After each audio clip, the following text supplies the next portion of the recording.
Hello, everyone. It is your host, your friend, your boy, Jet Black the One and Only, here with another exciting live stream. In this video, I'm going to be telling you everything you need to know to start watching the Tower of God anime.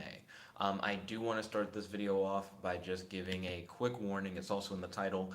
This video contains spoilers for the first 4 episodes of the Tower of God anime. The purpose of this video is to go over the basic premise of the show so far, to provide a bare bones summary of episodes 1 through 4, and to give the viewer just enough information to start watching the show from episode 5. That way, you don't have to watch the first 4 episodes of the show to jump into like the current hype. Yo, Godzilla, welcome to the stream. It's good to have you. How's your day today? Do you have any questions for your boy and any discussion topics like to talk about on the stream? Also, Volt, welcome to the stream. It's good to have you. How's your day today? Do you have any questions for your boy and do you have any discussion topics you'd like to talk about on the stream? Again, just want to make this clear. This video contains spoilers for the first 4 episodes of the Tower of God anime. And the purpose of this video is to go over the basic premise of the show so far, to provide a bare bones summary of episodes 1 through 4, and to give the viewer, that would be you guys, just enough information to start the show from episode 5. So I want you to be able to watch this video and then be able to go into episode 5 and to have at least a basic understanding of what's going on.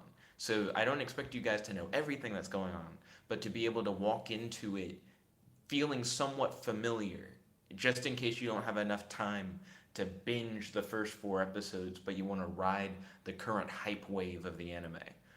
Also, this video is going to be somewhat like a review in a way, so I will go over my favorite part of the show so far within these first 4 episodes, my least favorite part of the show so far, and I'll describe who I think would really enjoy this show. And by the way, I do think you and Godzilla, Volt and Godzilla, will really enjoy this show. I really do think you both would vibe with the show. Godzilla said H. Volt said, yo, what's good? Hey, good to see you guys. Godzilla said, I don't really watch anime, so it's good for me. Okay, ballin'. Volt said, okay. He said, I'm ready for these spoilers. I got you. So first, let me give the basic premise before I give the bare bones summary. I know those two things sound similar, but they're not quite the same. So the basic premise, the story follows 3 characters specifically.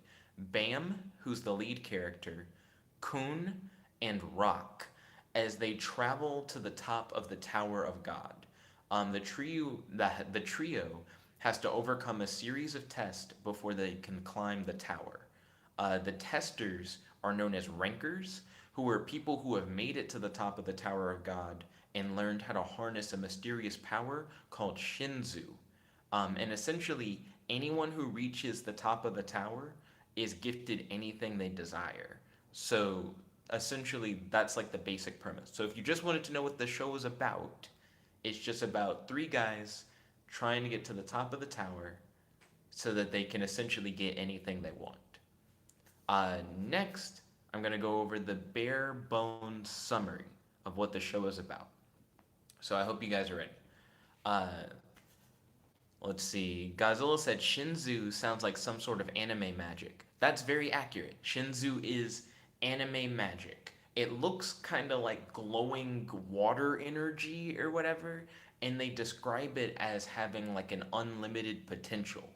But they also have described it as being something that's like difficult to maneuver through. But they haven't really explained how that works. But we've seen characters straight up be blocked by a wall of Shinzu, like to where they couldn't get past it, and we've seen other characters just walk through it like it was nothing. And so far, it's kind of like a power scaling thing. Like how well you can handle Shinzu kind of illustrates how strong you are in a way. Bolt said anime magic is literally half of what anime is. The other half is tropes and odd concepts. That sounds very accurate. But here's a bare bones summary of the series so far. So, Bam, the main character, is an amnesiac who has an undying loyalty to a woman named Rachel, who essentially taught him everything he knows about the world. Rachel and Bam come from somewhere where the sky is essentially a legend, so they've never actually seen the sky before. But Rachel is kind of obsessed with seeing the sky. So she leaves Bam behind to climb the Tower of God so that she can witness the sky for herself. Because legend has it that if you make it to the top of the Tower of the God, you can see the sky and also get anything you desire. Gazul said, "Yo, what the fuck is the sky?" And then he said, "This whole thing." Pretty much, yeah. So Bam, who is completely obsessed with Rachel, is now trying to climb the castle, not the castle. He's trying to climb the Tower of God in order to find Rachel, because Rachel is pretty much all he knows in the world and all he cares about. Volt said, "Are they in a cave?" It's not made clear. Like, at first, I thought Rachel and Bam were underground. Then later, Bam talks as if, like, the Tower of God's in another world entirely. So I have no idea. It hasn't been made entirely clear so far. Volt said, "I'm confuzzled." He said, "How can the sky be a myth?" Well, not only um, is it like a legend to Rachel and Bam, there are other characters in the show who also treat the sky as a myth. Um, but we'll get to that. We'll get to that. But most of the characters we've seen so far in the series haven't seen the sky yet. Godzilla said, "Are they like living underground?" Again, I don't know. That's what I thought. But then, like I said, Bam in like episode 2 or something says the Tower of God must be from another world. It's really weird because I don't know. I don't know. Godzilla said, "Is the top of the tower on land, like the surface?" It might be. Again, it's still really all over the place. Let's get back into the summary. I agree that that part's confusing. I still also don't understand that part. But it's only 4 episodes in. I'm sure they'll elaborate on it over time. Volt said it's a giant stalagmite that pokes out of the ground. Who maybe, maybe I don't know. Let's see. So like I was saying, Bam is now on a journey to climb the Tower of God because he wants to find Rachel, and Rachel's trying to climb the Tower of God because she wants to see the sky. On Bam's journey, he runs into a princess of Jahad who lets him borrow a magic sword to help him overcome the first test of the tower.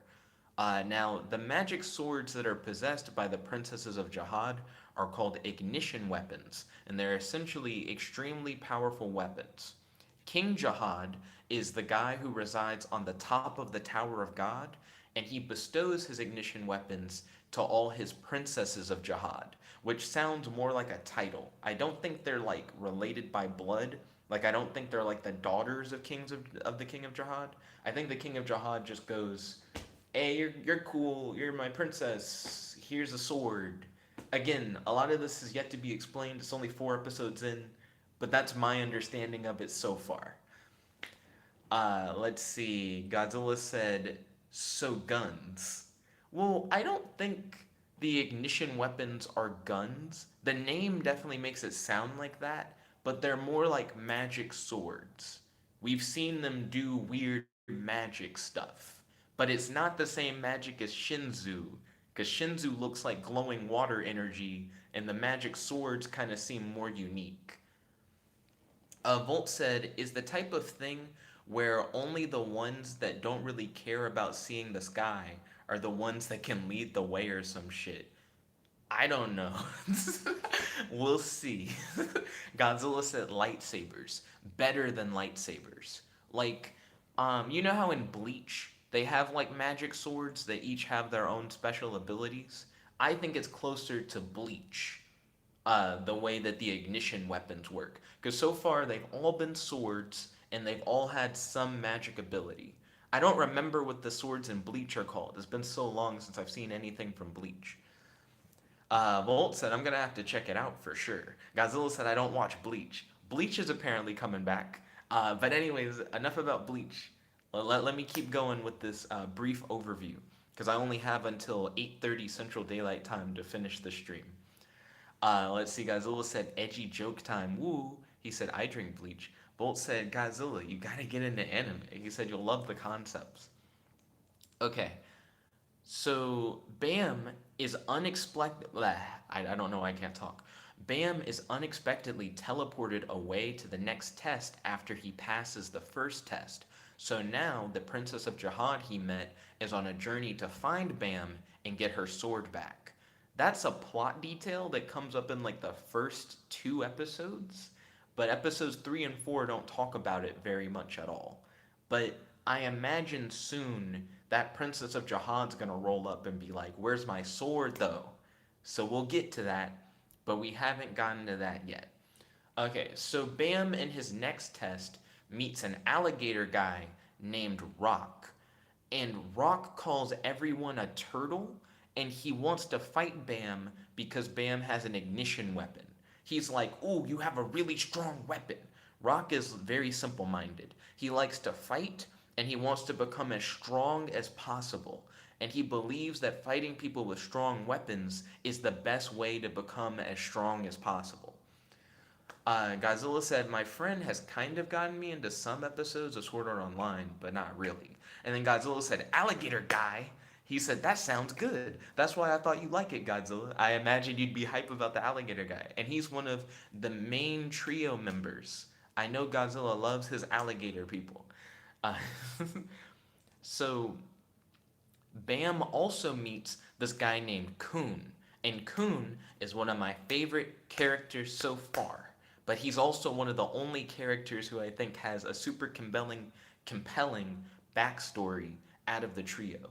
But anyways, Coon is a man who follows his own rules, and he respects others who follow their own sets of rules. He actually really hates the concept of followers, like people who follow other people's rules, essentially. He's like, everyone should have their own code, and if you follow your own code, then I fuck with you. But if you're a follower, you're a pussy ass nigga, and I want nothing to do with you. That's Coon's whole thing. So Coon was betrayed, and his family was exiled, uh, and he was betrayed. His family was exiled and hidden under his relaxed persona because he's actually a pretty laid back guy most of the time. He actually has a lot of anger and trust issues. Kuhn seems fairly intelligent. He comes up with like different strategies, and seemingly very deadly. He's able to quickly switch from being totally calm to extremely dangerous, like at the drop of a hat. So Kuhn is kind of a roller coaster of a character. He also carries a mysterious briefcase, which may or may not be like a bag of holding. I actually don't know. He used it to absorb a bunch of Shinzu recently, and I didn't understand how he did it. Also, it seems to hold an infinite number of chocolate bars and a knife that he likes to pull out whenever he gets angry. I say it has an infinite number of chocolate bars because he never runs out. And I've literally seen him pull like piles of chocolate bars out of it. So he must have plenty. Godzilla said being an alligator guy just makes you automatically a good character. He said you're also good if you're a shark man. Hashtag King Shark. Let's see. So where are we at now? Uh, Godzilla said, "I don't like you. I'm gonna get you. I'm gonna get out my briefcase and use my knife." And then he said, "This character." I mean, that happens. For the majority of the time, he's pretty chill. A matter of fact, I would say a lot of times he tries to avoid fighting if he can, but he definitely seems capable of fighting, and he's not someone I would mess with. But let's see. Oh, also, Kuhn learns about Bam's undying loyalty to Rachel and sees this as Bam's rule. So he's like, "Oh, Bam, you do the rule thing where you follow your own rules, and your main rule is that the only thing you really care about is Rachel." He's like, "I respect that. We should work together. You're a rules guy. I'm a rules guy. This can work out. We should be a team." And Bam, who essentially has no powers or special qualities, he just has this magic sword he doesn't really know how to use. He's like, "Yeah, I'll work with you. We're gonna see Rachel, right? If we get to Rachel, that's fine with me." So they team up. Dun dun dun dun dun dun dun. But there's a test that they're in the middle of, and as a part of the test, you have to form a team of 3 people. But I think they have like a ridiculously short time limit, maybe like 10 seconds or something to form like a full team. And Bam is actively getting assaulted by Rock, the alligator guy, because Rock's like, yo, I need to fight you. You got a strong weapon. If I fight you, I'll get stronger. That's all I want is to get stronger, so I want to fight you. And Kuhn's like, we don't really have time for this. I don't really want to work with Rock, but he's the only person nearby, and if he doesn't join our team, we're kind of fucked. So, Rock, hear me out. If we work with Bam and help him to get stronger, then eventually you'll be able to fight Bam, and it'll be more worth it for you to fight him when he's stronger. Because then you'll grow even stronger from your fight with Bam. And Rock more or less accepts that. Also, Rock loves candy bars, and Kuhn has infinite candy bars. So he just kind of feeds Rock, and they seem cool now. So we got our trio. We got our main cast of 3 heroes. Let's see. Godzilla said, I am chill. Chill character. Volt said, teamwork makes the dream work. Godzilla said, Rock is being reasonable. Fight! Okay. So where are we at? So our trio now, as of like the end of episode 4. So I'm doing a big time skip. Because really all you need to know to understand the show is like in the first couple episodes. Once you know that Bam is trying to get to the top of the tower to like find Rachel, and you know that Rock is on a journey to become stronger, and you know that Kuhn is just kind of mysterious and believes in following his own rules and has trust issues and is actually the most complex character, and that they're all working together to get to the top of the tower, that's all you really know to watch the show. Here is the big thing, like the big spoiler. I'm gonna let you guys know this so that you guys could start episode 5 and you'll know what's happening. So this is more to give you context about where we are in the show right now. So our trio has now overcome a few tests together. They're taking these tests with multiple other characters, some more important than others, each with their own incredible abilities or lack thereof. And they're now all taking an optional test where if you fail the test, it doesn't really matter, but if you pass the test, you can start actually climbing the Tower of God. Because remember, you can't just climb the Tower of God. You have to finish up like a series of tests, each hosted by a ranker, someone who's climbed the Tower of God before and has learned how to use the powers of Shinzu, um, before you can climb. But they're like, you can skip all those though if you pass this optional test. So they're taking the optional test because they're like, why would we not take this test? We gotta get up to the top of the tower. So the test that they're taking is essentially fighting in like a king of the castle style game where you need one team member to sit on a throne with a crown, and then all the other teams try to take the crown. And if your team member who's on the throne gets out of the throne for whatever reason, your entire team is eliminated. But only one team can have like a representative with a crown on the throne at a time, and teams can choose when they want to enter the arena in battle. So they'll have rounds where they go, everybody who wants to enter, go enter, and then essentially round by round, more teams enter and they fight for dominance or whatever. So right now, Kuhn has the crown, but no one's on the throne, and the stakes are higher than they should be. I'm trying to figure out how to phrase all of this. So there's a bet that happens because it's revealed that one of the other testers is a princess of Jihad. And she's like, yo, Bam, I noticed that you have an ignition weapon. You shouldn't have that. Give it to me, or I'll kill you. And Bam goes, yeah, how about no? I've been entrusted with this weapon by another princess of Jihad, and I need to give this to her, not to you. And then the princess of Jihad, who's threatening to kill him, goes, okay, if your team wins this challenge, I will give you my ignition weapon. But if your team loses this challenge, you have to give me your ignition weapon. And Bam's like, why the fuck would I ever agree to that? And then the Princess of Jihad's like, because if you don't, you will die right now. She's like, I will just kill you. Like that would just be the end of the story. I'm giving you the ability to maybe not die. So that's like the big thing going on. Also, they introduced a new team that's like a mysterious group of people who are total badasses, and we don't know what their powers are, but one of them looks like they might be Rachel, but we don't know if it's Rachel.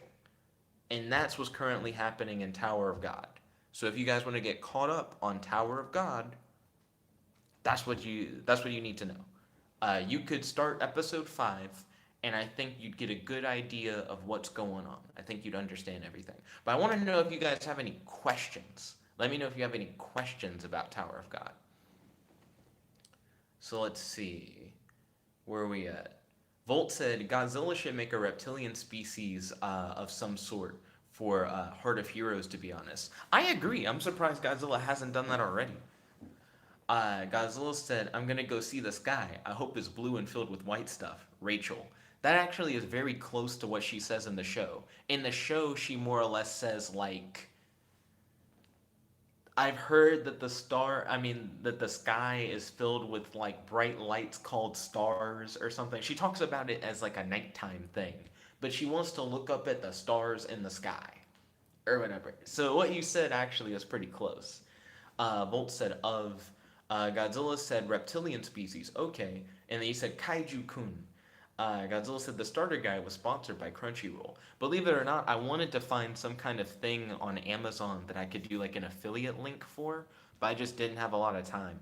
I actually only have like 22 more minutes before Beth and I are gonna get back into our date. So this is like the brief period where I have to do a video like this. Let's see. Godzilla said, Nick Mao, you have to say the script. True, I do have to say the script. Let's see. Oh, you mean like a sponsored by Crunchyroll script? I don't have a thing to sponsor this with. Though I could search Amazon real quick and find a thing to sponsor this with. I just need something Tower of God related on Amazon, and I can do an affiliate link. I just don't know what it would be. But anyways, Volt said, "Oof, it's the battle of the century." Pretty much, yeah. Volt said, "Maybe your character you made is Kaiju-kun, since it can change human or humanoid." Volt said, "I just want to know where they live." Volt's trying to figure out, like, are they underground? Are they from another world? What's going on? Godzilla said the kaiju, and then he said anywhere. Um, oh, but I need to cover my favorite part, my least favorite part, and my recommendation. Then Godzilla said, I guess maybe God's tears is where the kaijus live. We're gonna have to work on this lore more for Heart of Heroes stuff. But before we get too off track with Heart of Heroes, because that's not really what this is about, let's talk about my favorite part of Tower of God, my least favorite part of Tower of God, and who I would recommend this anime to. So my favorite part of the show so far is episode 3. I feel like it introduced the first really clever riddle was explained. I was impressed not only by the complexity of the rules of the riddle, but the simplicity of the answer. Because they took this riddle that like on the surface seemed impossible, and then they made the answer seem super simple, and our protagonist kind of like overcome it more or less through dumb luck. But then you get to see other teams and how they overcame the riddle. And some of them overcame it also by dumb luck. But one team has like a guy who straight up Detective Conan's and goes, so this is like this, and this is like that. So really the answer could only be da da da da da da. And I was like, whoa. Because once I realized what the trick was, I was like, oh shit, that was kind of clean. But that was my favorite part of the show so far. I just thought that test was really cool. Um, my least favorite part of the show so far, the intro and the outro music of the show, they're not really bangers. The fight music at the end of episode 4, mm, mm, it gave me strong New Jabez vibes. If you guys aren't familiar with New Jabez, I would highly recommend hitting them up on Google. They are the guys who did the Samurai Champloo soundtrack. And if you haven't seen the anime Samurai Champloo, I'd highly recommend that. It's made by the guy who created Cowboy Bebop. That fight music at the end of episode 4 hit different. I want more of that. I want the whole show to be like that. It's like oddly chill, but it's like a little bit rhythmic, and you wouldn't think it would go with a fight, but it goes really well with a fight. And I think that's just what all the music should be. I don't even know if all the music in the series is like that.